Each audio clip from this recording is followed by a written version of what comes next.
Ba omen zan behin, bi alaba zituen gizon aberatsa.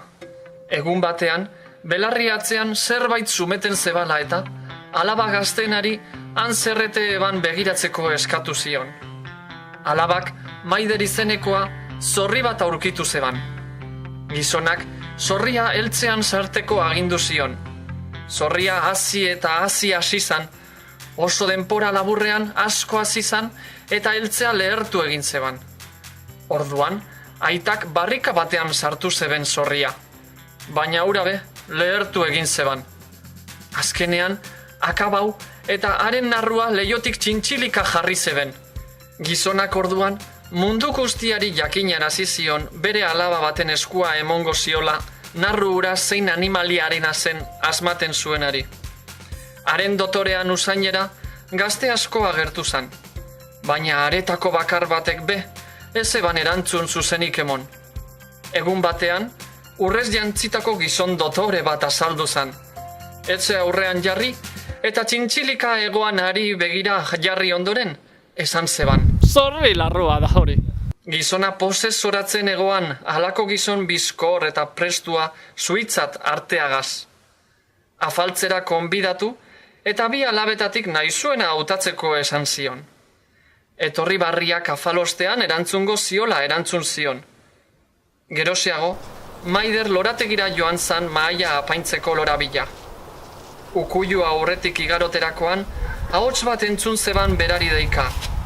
Harrituta, ara begiratu zeban, baina ez zeban aitaren behor zuria besterik ikusi. Ez larritu, jakinaren gainean jarri nahi zaitut eta, urrezi antzitako gizona deabrua da, eta zuautatuko zaitu emaztetzat. Ez ahaztu orain esango deutzudana. Aitak diru eskaintzen deutzunean, ez sartu sentimorik be, behor zuria nahi dozula ezaiozu. Eta alan, afalostean, deabruak Maider eskatu zeban emaztetzat, eta berehala alde egin behar zebela esan zeban. Behorrak esan bezala, aitak nahi hainbat diru eskaini zion Maiderri, baina honek, behor zuria nahi zebala esan zion.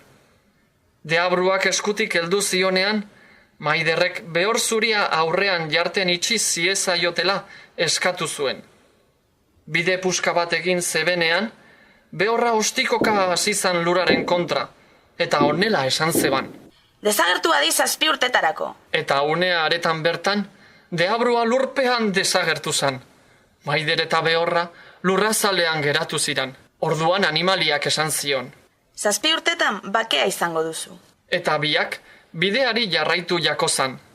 Asko ibili ondoren, gaztelu bat begiztau zeben. Zer deritzozu hemen gelditzen bagara? Gaztelu horretan printza gazte bat bizi da eta bere agaz eskonduko zara. Behor zuriak esan bezala, printzea Maiderregaz maitemindu zan. Eta handik egun batzuetara, eskondu egin ziren biak sekulako jaialdien artean. Eskontzaren ondoren, behorra era honetan mintzatu jakon Maiderri. Joan ordua dut, baina aurrenik zirula hau emon nahi deutzu topari. Arazorik dozunean, jo ezazu eta berehala azalduko natzatzu. Eta behorra desagertu egin zan.